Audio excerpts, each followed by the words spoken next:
Okay, so we had an absolute wild one last night between the Spurs and the Sixers in Philly. We had fake ejections, foul baiting and flops, and oh yeah, an exciting finish that didn't even involve the marquee matchup. Unfortunately, we didn't get much of that since Embiid went and got himself ejected in the second quarter, and we'll get to that, but first, let's look at how these two extremely big people went at each other. Clearly, Wemby relished this matchup and wanted to show Embiid what he's got. It's just that he decided to make it easy on the defense by breaking off the offense to dribble into a contested three. Conversely, Embiid goes at Wemby in the post and draws the foul on him for the double whammy of easy points and inching Wemby closer to his 6 allotted infractions. However, in what was foreshadowing, the refs completely missed the travel Embiid committed before the foul. The dribble ends with the right foot down, making the left foot his pivot. He lifts it and replaces it for a clear travel.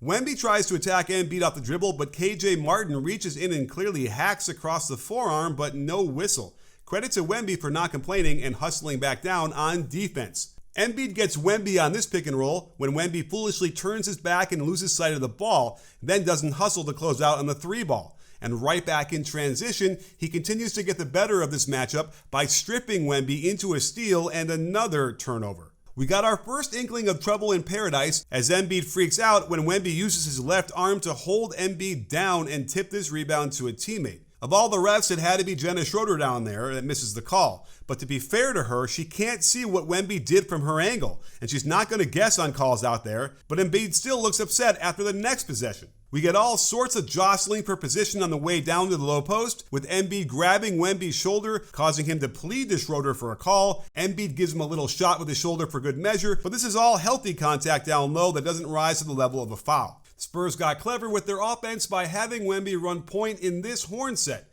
and having the smallest guy out there in CP3 backscreen Embiid, which forces a switch and gives Wemby a chance to shoot over a much smaller guy, but he adds another brick to his tally.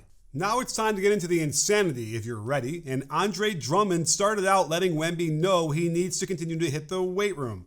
But Wemby gets him back with a little pat in the shoulder before rubbing off the weak side screen, facing up and jaying one right in his face. He continued to embarrass Drummond on the same play, this time faking him out of his shoes, but watch Maxey try to strip him and just nail him on the forearm. I don't blame Wemby for complaining on this one. We can see at this point that he's already putting a body on Wemby, trying to deny him position directly under the hoop for potential lob pass, since the Spurs like doing that in these situations. If we listen into the game, we hear Schroeder blow her whistle and verbally warn Drummond about excessive contact as they get in position for the baseline out of bounds play, which makes what Drummond does next even more foolish since all eyes were on him. He overtly leans into Wemby and pushes him down to the ground. Does Wemby embellish this contact? Sure. Did he have to lean back on his heels until he fell over? No. He could have taken a step back and maintained his balance and stayed on his feet. But this is still a clear dislodging foul on Drummond. Even though he doesn't extend his arms, he uses his body to dislodge Wemby from his position. Drummond lets Wemby know, that's soft. But the rule is the rule. And here's where it gets screwy. Because the ref had not handed the inbounder the ball before the contact occurred, it is considered a dead ball situation. In the NBA rulebook, it says anyone guilty of illegal contact which occurs during a dead ball may be assessed a technical foul if the contact is deemed to be unsportsmanlike in nature. But it also says later, illegal contact which occurs prior to the ball becoming live will be ignored if it is not unsportsmanlike or flagrant. That said, because she had just warned Drummond about the excessive contact and he then initiated more of said contact immediately afterwards, it triggers the unsportsmanlike aspect of the rule. Not only does Schroeder call it, but so does the slot official JT Orr, since it's so obvious what happened as Chris Paul shoots a technical free throw. And now we have to line up again, with Wemby wanting that same position under the rim. By most reasonable interpretations, this was not a foul on Drummond, as Wemby just got clumsy and fell. Schroeder doesn't have a great view of this, but senses something happened, and again, because this play happened before CP3 had the ball in his hands, it's another dead ball foul and another technical foul. This one is an automatic ejection since it was Drummond's second. Nick Nurse is livid and says something like, "Fuck you talking about, bro?" before Maxey had to get him out of there with a smile on his face, or else the ref would have called another tech. Now, I think the ref sensed something was amiss, so they invoked the rule that allows them to review the foul for use of excessive force, which was just a pretext to see what actually happened, where they could then change the call entirely if need be. What they determined was that Wemby flops to the ground. Schroeder went to Nurse and said she screwed up. So they not only had to summon Drummond back to the court after he'd been banished to their locker room, they had to give the Sixers a free throw as punishment for the flop. However, referee Tony Blair must have stayed at the monitor to watch a little more carefully. What you see is Drummond actually did step on Wemby's foot, holding it there longer than Wemby wanted it to, and that caused him to stumble. Don't forget, any foul occurring during a dead ball should be ignored if it's not flagrant or unsportsmanlike. So the solution was to simply wipe away everything that just happened and have a do-over. There will be no flopping on the play as well. We're just going to resume on the baseline San Antonio ball. This has to be one of the all-time strangest turn of events I've ever seen in an NBA game. But Wemby puts an exclamation point on all of this by picking and popping and just burying this left wing three in Drummond's face to give them the lead back. The Sixers might have felt like it was Christmas come early as they get the gift of more Andre Drummond minutes. And since it is the most wonderful time of the year, I've got a gift for you as well. Download the DraftKings Sportsbook app, and for all new customers, if your $5 bet wins, you'll get $150 in bonus bets. I can set you up by just using my special code BBALL24, and when that bet wins, you'll get even more money to play with. So head to DKNG.com/bball and use my code. Happy holidays from DraftKings. The crown is yours. We already saw some frustration from Embiid over lack of calls, and here's another one when CP3 whacks him across the arm before Embiid fades away and misses the shot.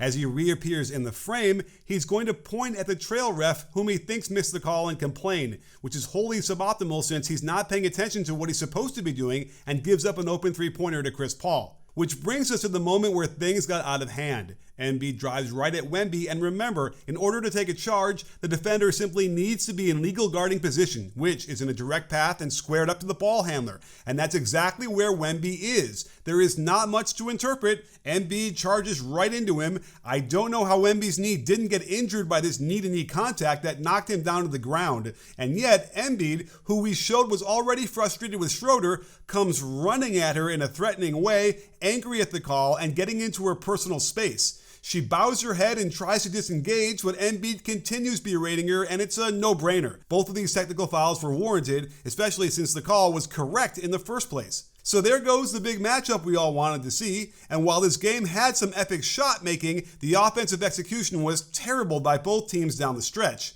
Down 3, CP3 tries to throw a 28-foot high post entry pass on a bad angle that naturally gets deflected, but the near steal turns into this ridiculous display of shot making from the big guy as the Spurs retake the lead. I have no idea how Paul George got this skip pass over Wemby's reach, but Maxey turns this great attack on the catch and drive into the middle into an air ball from 2 feet. Up by 1, there's no hurry for the Spurs. But why is Vassell almost traveling on the catch and then heaving this contested 3 up with 18 seconds in the shot clock? Ugh! And to make matters worse, it's a long rebound and CP3 is powerless to stop this nice lefty layup by Maxey at full speed in transition. Now that the Spurs are down, they're not in position to walk it up and run the clock down like they do here. While CP3 did make a bad pass earlier, I have no idea why he's not controlling his possession now. And as a result, there's no sense of purpose and they're left with a terrible shot from Wemby in the corner with almost no hope of making it. While the Sixers don't run a ton of great offense, I'd like to think they could run something more clever than just toss it to PG on the elbow and let him pirouette a few times before firing up this tough and almost impossible shot. Yuck. Here was an even worse possession where they left CP3 alone on an island against a great defender. Nobody moved, nobody screened, and Paul had no business chasing after the deflection and hitting this ridiculous shot, but it was thrilling when it went in.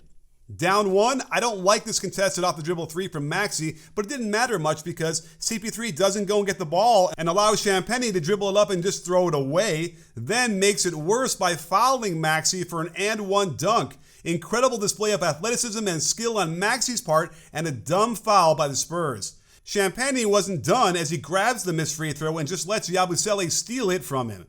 And this directly leads to the most impressive shot of the night, as Maxey dances out top against another great defender in Sohan before fading away into a top-of-the-key three-pointer that just about nails the coffin shut.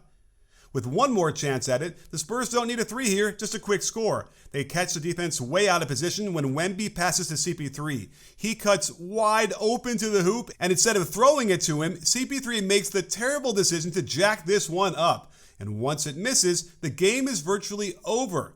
And if that wasn't the deal breaker, then watch Wemby get pushed under the hoop, Champagnie isn't aggressive after the rebound, and the putback is a merciful ending to an interesting game.